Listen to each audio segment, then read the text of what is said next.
Salut tout le monde, j'espère que vous allez bien. Aujourd'hui on se retrouve pour une review qu'on m'a demandé énormément de fois. À la base j'avais regardé le show en direct mais je n'avais pas pu sortir et tourner la review le lendemain en fait. Et du coup c'est pour ça. J'ai laissé traîner et du coup j'ai dû le revoir pour vraiment avoir un avis sur ce show. Donc bien évidemment, voilà, je parle de NXT Takeover New Orleans. La carte est absolument fantastique. Voilà, je ne vais pas vous faire attendre plus longtemps. Ça fait longtemps qu'on me demande la review de ce show. Donc je ne vais pas vous faire patienter plus longtemps et on va donc attaquer à la review de ce show. On va déjà commencer par la présentation du pay-per-view comme d'habitude. Donc NXT Takeover New Orleans, s'est tenu donc le 7 avril 2018. C'était forcément à la Nouvelle-Orléans en Louisiane. C'était au Smoothie King Center qui est donc juste en face du Mercedes-Benz Superdome qui accueillait le lendemain WrestleMania. Et donc il y avait presque 14 000 spectateurs, donc la salle était pleine. Et pour ce qui est des thèmes musicaux, il y en avait deux. On avait It Follows et Lord of Flies par le groupe Cane Hill. Deux musiques que j'aime vraiment bien. Petite préférence pour It Follows. Ça m'a fait vraiment plaisir au passage d'ouvrir ce takeover par un live de Cane Hill. Ça m'a vraiment refait penser, par exemple, à Mania 18 où il y avait Drowning Pool qui jouait en direct. On avait souvent des lives avec des groupes de métal ou bien de rock dans les WrestleMania des débuts des années 2000. Par exemple, on avait également Limp Bizkit. Donc voilà, ça m'a fait vraiment un peu penser à ça et ça m'a fait vraiment plaisir de commencer ce takeover par un live de Cane Hill. Voilà, écoutez, on va rentrer dans le vif du sujet, on va commencer donc cette review de Takeover New Orleans et donc le vrai opener en termes de match bien sûr, et bien c'était le ladder match à 6 pour couronner le tout premier champion nord-américain. Je vous ai cassé les couilles tellement longtemps pour avoir cette ceinture alternative à NXT, donc très clairement j'étais vraiment très impatient de voir le résultat de ce match et le match en lui-même. Donc on avait Adam Cole Baby, on avait les débuts de Ricochet et EC3, on avait le Velveteen Dream, Killian Dane et Lars Sullivan. Donc match qui a duré 31 minutes. 31 minutes, donc c'est le deuxième match le plus long de la soirée. Je vais pas vous mentir que je pensais pas qu'il allait durer aussi longtemps. Je pensais qu'il allait durer genre 20 minutes, vraiment pas plus.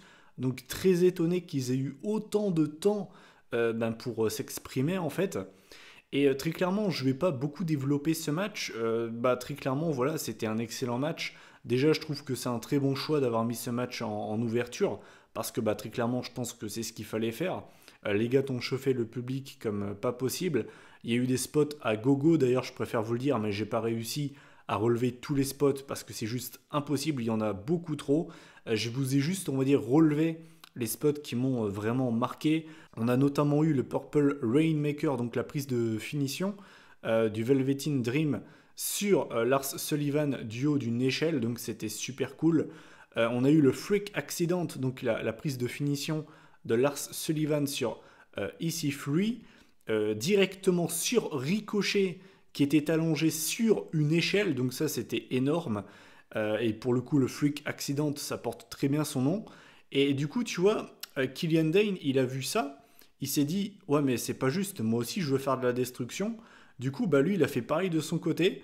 Il a porté une sorte de slam sur Adam Cole, directement sur le Velveteen Dream, qui lui aussi, en fait, était allongé sur une échelle.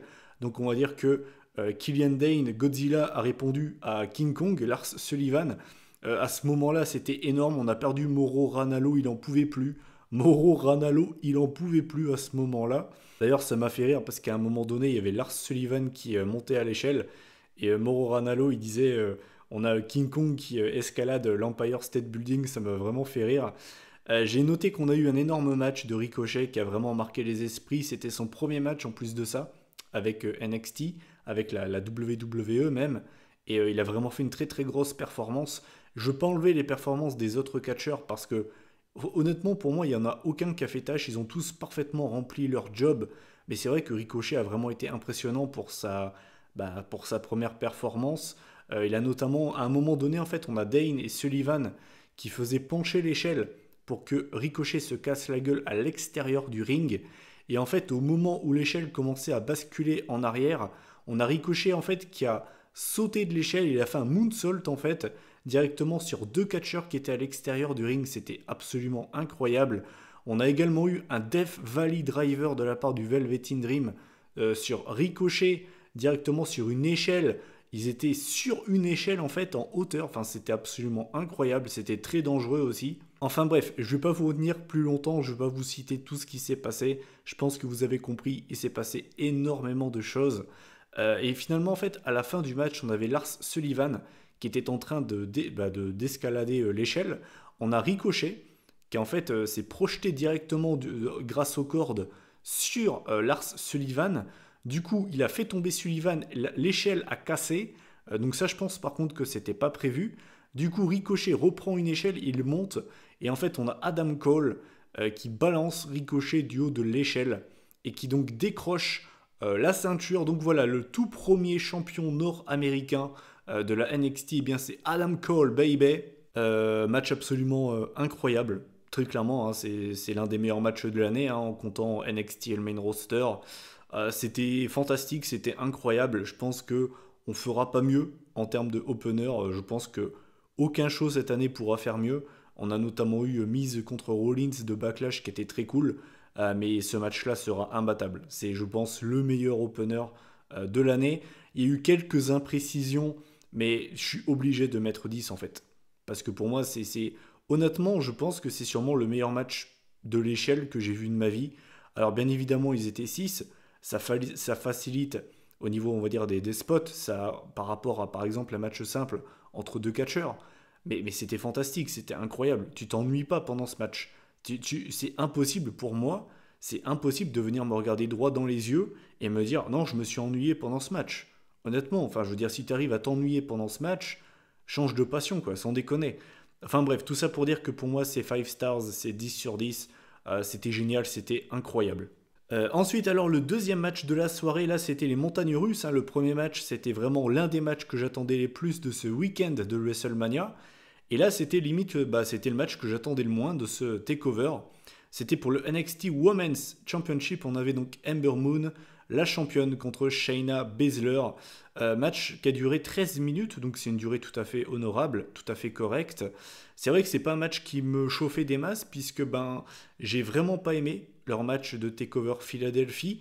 Pour moi, c'est limite le pire match. En tout cas, de mémoire, c'est le pire match que j'ai vu dans un takeover pour le NXT Women's Championship. J'ai vraiment pas aimé ce match. Et du coup, j'avais toutes les raisons du monde de ne pas l'attendre, en fait, ce match-là. Et au final, j'ai trouvé ce match meilleur que celui de Philadelphie.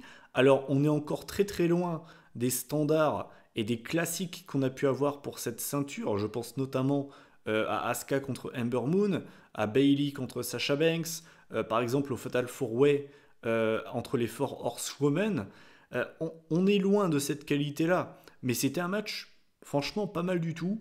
Ce qui était assez intéressant, c'est que Shayna Baszler s'était amusée à casser, enfin pas casser le bras, mais presque, de Ember Moon en positionnant son bras d'une façon quand même pas très cool. Et ensuite, en fait, elle lui mettait un gros coup de pied dedans.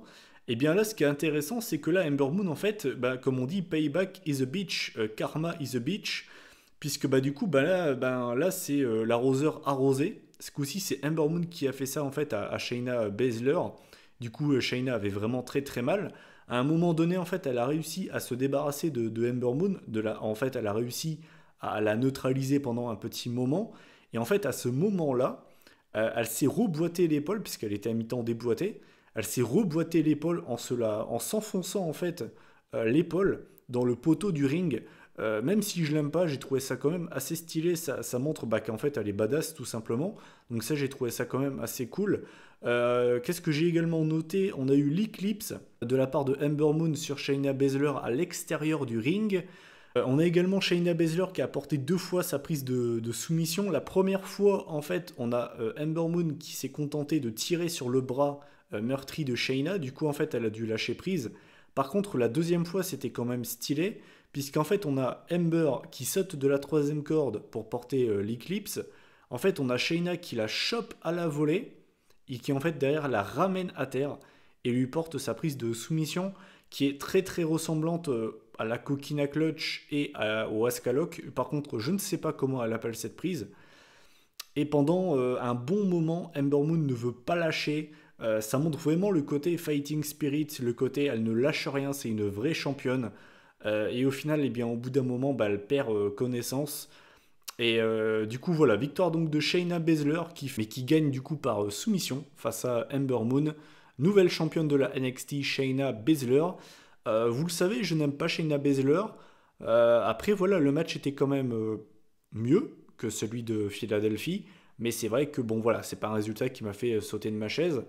À noter quand même, ce qui est dommage, c'est qu'on n'aura pas de match entre Ember Moon et Kairi Sane pour le NXT Women's Championship. Et je trouve ça dommage parce que je pense que ça aurait vraiment pu donner un excellent match. Je pense que c'est juste partie remise. On aura sûrement ce match dans le roster principal dans le futur. Mais je trouve ça juste en fait dommage. Pour la note, j'ai mis 7 sur 10. C'est pas mauvais, c'est pas une mauvaise note. C'est pour moi le moins bon match de ce takeover. Mais ça reste tout à fait correct, tout à fait honnête. Si on a ce match dans un pay-per-view du main roster, on est très content. Donc ben voilà, c'était un match cool qui rattrape, on va dire, l'horreur de Philadelphie. Malheureusement, Shayna Baszler est championne, mais bon, c'est comme ça, c'est la vie. Ensuite, alors on enchaîne avec le match pour les NXT Tag Team Championships et le trophée du Dusty Rhodes Tag Team classique. Donc on avait Undisputed Era, donc représenté par Kyle O'Reilly et Adam Cole Baby, qui avait forcément des straps et qui n'étaient vraiment pas du tout à 100% pour le coup.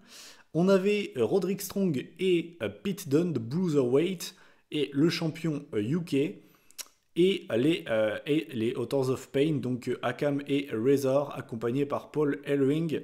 Le match a duré un peu moins de 12 minutes, c'est le match le plus court de la soirée. Et là, pareil, en fait, enfin là, je vais pas m'attarder très longtemps sur ce match. Je vais pas dire que c'est le match OSEF, parce que ce serait abusé de dire ça, mais c'était l'un des matchs que j'attendais les moins, en fait, de ce takeover. Le match en lui-même était cool. Honnêtement, le match en lui-même était cool. Il y a eu un très bon rythme. Après, bon, ça, c'est quand même assez prévisible. Il y a eu vraiment très peu de moments, entre guillemets, où il se passait pas grand-chose. Ce que j'ai aimé à un moment donné, c'est que Kyle O'Reilly se prend une German suplex par l'un des membres des Authors of Pain. Et en fait, il veut montrer le côté fighting spirit. En fait, il se relève en gueulant, genre en mode ya, je vais rien lâcher. Et genre, en fait, 2 secondes après, il se casse la gueule parce qu'il est trop fatigué, qu'il en peut plus. Et je me rappelle que quand j'avais vu ça en direct, mais j'étais vraiment mort de rire, il m'avait achevé. J'ai noté qu'à un moment donné, on a eu un triangle choke de la part de Kyle O'Reilly sur Roderick Strong. Et de l'autre côté, il a réussi à enchaîner un ankle lock sur Rezar. Donc il a réussi à porter 2 soumissions en même temps. Donc ça, c'était quand même méga stylé. Et au final, la prise, je crois, a été cassée.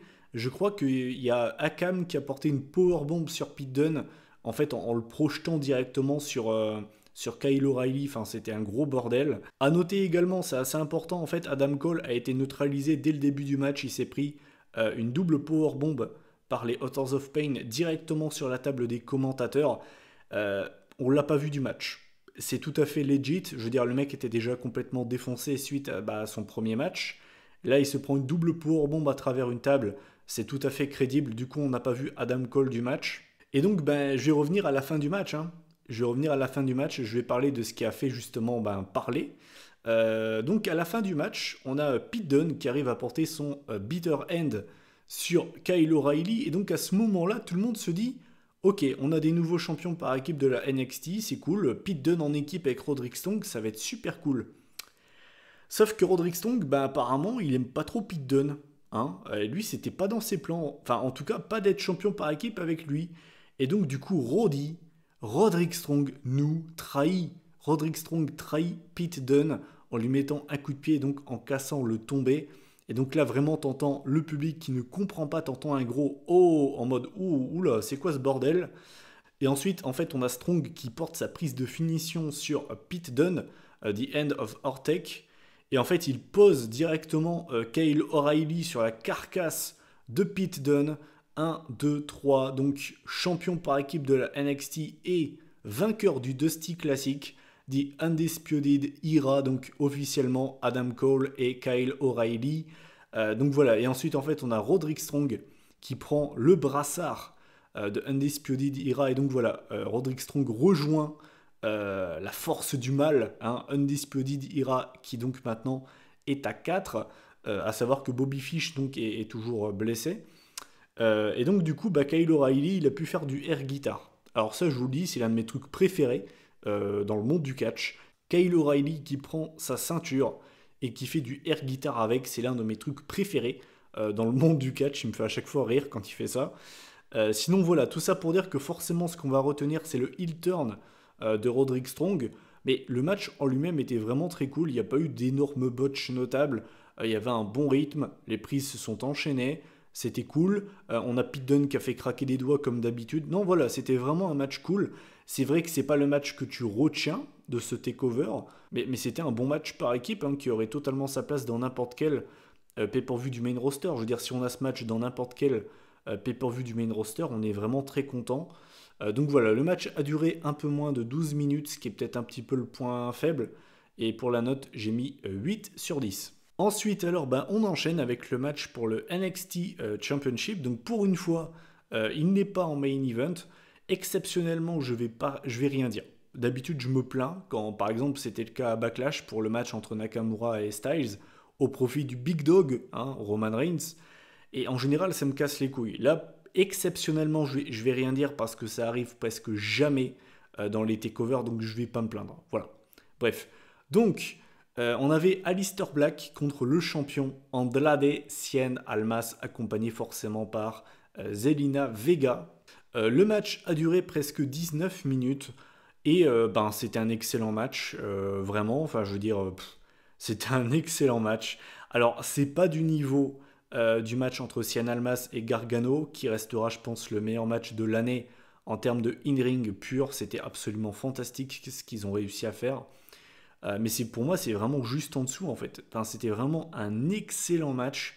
Bon, de toute façon, après, c'est pas étonnant. Tu vois les deux catcheurs dans le ring. Si tu arrives à avoir un match pas terrible avec ces deux-là, c'est qu'il y a un sacré problème.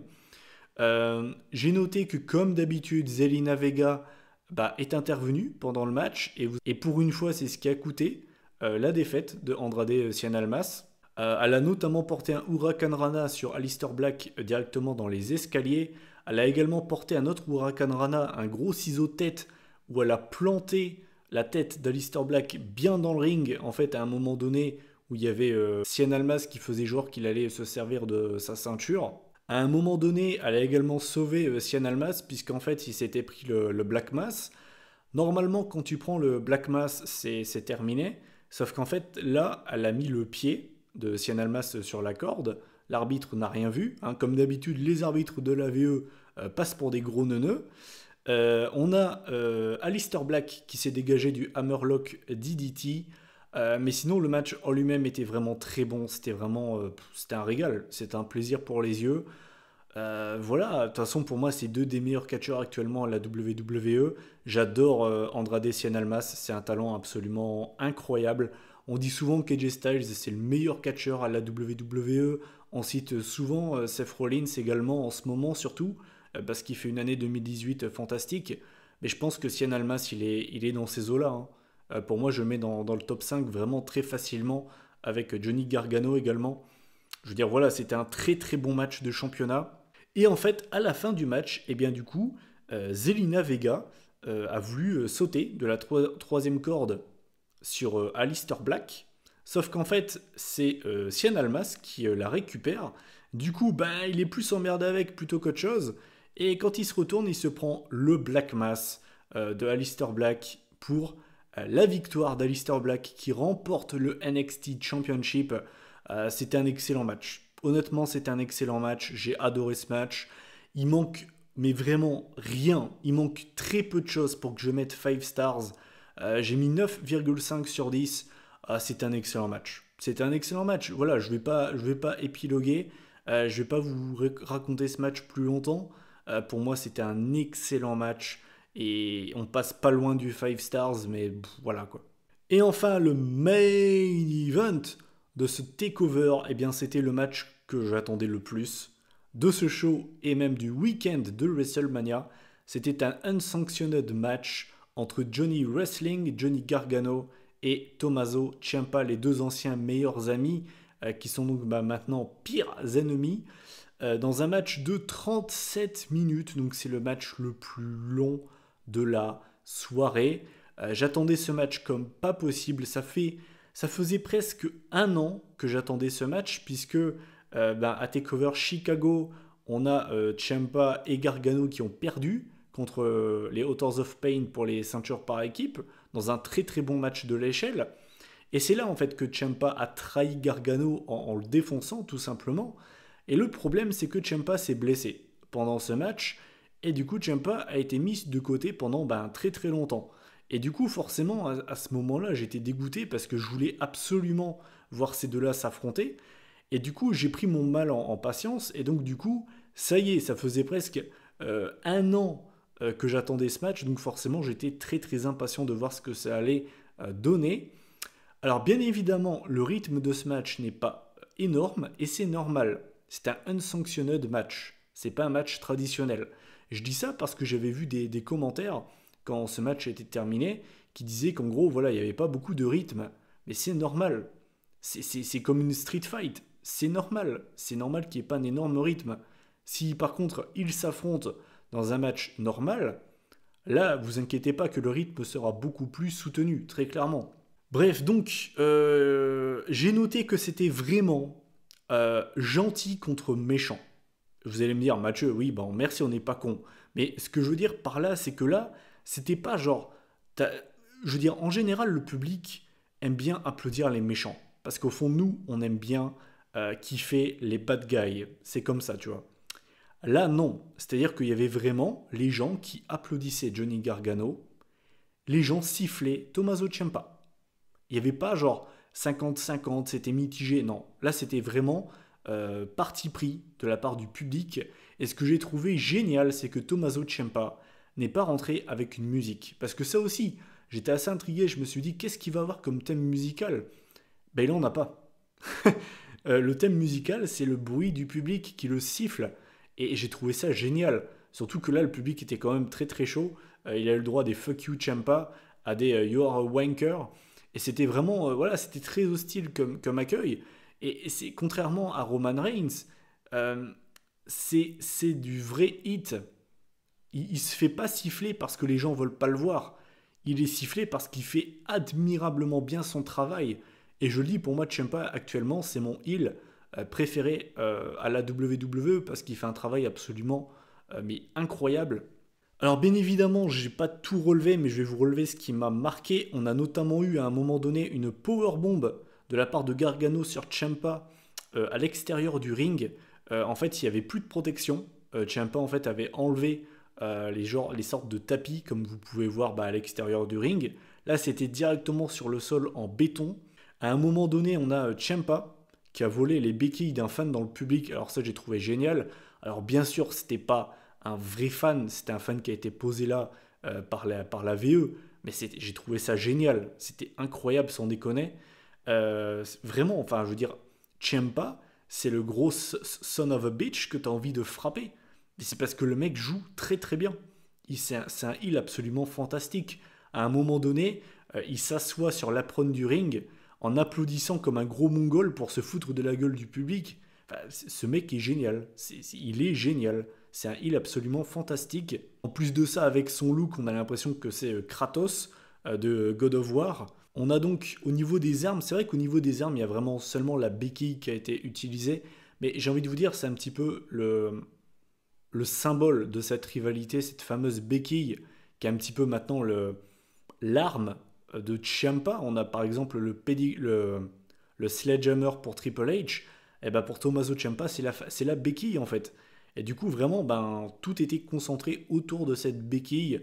J'ai également noté qu'on a Gargano qui s'est dégagé à deux, et je ne sais pas comment il a fait sans déconner, puisqu'en fait, la prise de finition de Ciampa, enfin je suppose que c'est sa prise de finition, parce qu'en fait, la prise de finition de Ciampa, c'est comme une seed-out powerbomb, comme une Batista bomb si vous préférez, sauf qu'en fait, au lieu de le faire tomber sur le sol, il le fait tomber sur ses genoux. ce qui fait encore plus mal. Et il l'a pas fait genre juste à terre, il l'a fait de la deuxième corde. Quand j'ai vu ça en direct, j'ai vraiment marqué, j'ai legit marqué. Je me suis dit, ok, c'est fini. On n'a plus de Gargano à NXT, puisque j'ai oublié de vous le préciser, mais c'était aussi ça l'enjeu. L'enjeu de ce match, c'est que si Gargano perdait, il ne revenait plus jamais à NXT. Si jamais il gagnait, il était réembauché. Et donc, quand il se dégage, j'étais choqué. Je pensais vraiment que c'était terminé à ce moment-là. Et finalement, à la fin du match, en fait, on a Gargano qui voulait frapper Ciampa avec la fameuse béquille. Et Ciampa commençait déjà à avoir un œil au beurre noir. En tout cas, son œil était déjà très gonflé. Et tu le voyais, il avait peur et tout le machin. Et à ce moment-là, on a Gargano qui le regarde. T'as tout le monde qui lui dit, mais vas-y, frappe-le, qu'est-ce que tu fais, mec? Et tu vois Gargano qui s'assoit. Et là, c'est un énorme flashback, c'est un énorme clin d'œil au match qu'ils avaient eu euh, lors du Cruiserweight classique. Donc c'était magnifique. Et en fait, on a Ciampa qui avait enlevé sa genouillère au préalable. Il veut frapper Gargano avec. Gargano l'esquive, commence à lui porter le Gargano Escape. Sauf que là, il se dit, attends, on va faire quelque chose d'encore plus méchant. Du coup, il prend la genouillère et en fait, il la met directement sur la gueule de Ciampa en mode crossface. Et donc, forcément, Ciampa abandonne. Victoire de Johnny Gargano avec l'explosion du public. Victoire donc de Johnny Gargano qui revient à NXT tout simplement dans un match de 37 minutes. C'est l'un des plus beaux matchs de catch que j'ai vu. Je vous dis franchement, quand tu es à fond derrière les deux catcheurs, que tu es un énorme fan de leur duo en tant que DIY et que tu les vois se déchirer dans une véritable brawl de 37 minutes, c'est un véritable délice. Et moi, je le dis franchement, c'est l'un de mes matchs préférés que j'ai vu en tant que fan de catch, et je suis sérieux. Je le mets à côté par exemple, Taker Michaels de Mania 25. Je le mets à côté de Punk Cena de Money in the Bank 2011. J'étais comme un gosse, vraiment, je vais le répéter, mais quand Gargano se dégage de la Side-Out Powerbomb de Ciampa, j'ai marqué comme un gosse de 5 ans. J'ai failli me lever de ma chaise. Enfin, sans déconner, quoi. C'était incroyable.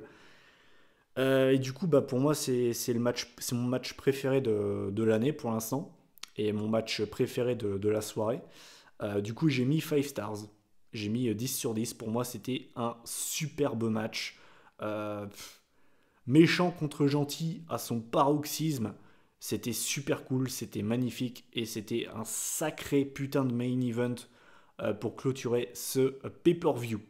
Et bien voilà, écoutez, en faisant la moyenne de ce pay-per-view, on arrive à la moyenne de 8,9 sur 10. Donc du coup, c'est la meilleure note que j'ai mis pour un pay-per-view. Et donc du coup, 8,9 sur 10. Alors franchement, il va être très très très très dur à aller chercher parce que la moyenne, elle est juste incroyable. Je veux dire, honnêtement, il n'y a aucun mauvais match sur ce pay-per-view. On a 3 excellents matchs. Faut quand même se rendre compte que je suis passé à ça de mettre 3 matchs 5 étoiles. Pour vous dire à quel point le show est dingue. Et puis au-delà de ça, c'est quand même un show qui est historique. T'as le premier champion nord-américain. Dans le deuxième match, t'as une nouvelle championne de NXT. Dans le troisième match, t'as les vainqueurs des titres par équipe et du Dusty Classic. Et surtout, on a le heel turn de Roderick Strong. Dans le quatrième match, on a le nouveau champion de la NXT. Et dans le dernier match, on a Johnny Gargano qui réintègre NXT. Non seulement l'action in-ring est absolument incroyable, mais en plus de ça, c'est un show historique. Il se passe plein de choses. Du coup, est-ce que c'est le meilleur show que j'ai vu depuis que je suis fan de catch? Très probablement. Très probablement. Je veux dire, ce show est un bijou. Ce show est un régal. Et si jamais vous doutez de est-ce que je dois me mettre à regarder NXT, est-ce que ça vaut la peine? Les gars, franchement, posez-vous, regardez ce takeover et je pense que vous allez vous y mettre. parce que très clairement, ce show est absolument fantastique. Et c'est le meilleur show que j'ai noté sur cette chaîne, et le meilleur show que j'ai vu. Et ça a été un véritable plaisir de le revoir en fait, tout simplement. Donc voilà, bah écoutez, cette vidéo review de Takeover est terminée, hein. Je sais qu'on me l'a demandé énormément de fois, ça y est, elle est enfin faite. La prochaine vidéo, elle sortira vendredi prochain. Ce sera certainement mon avis sur Seth Rollins.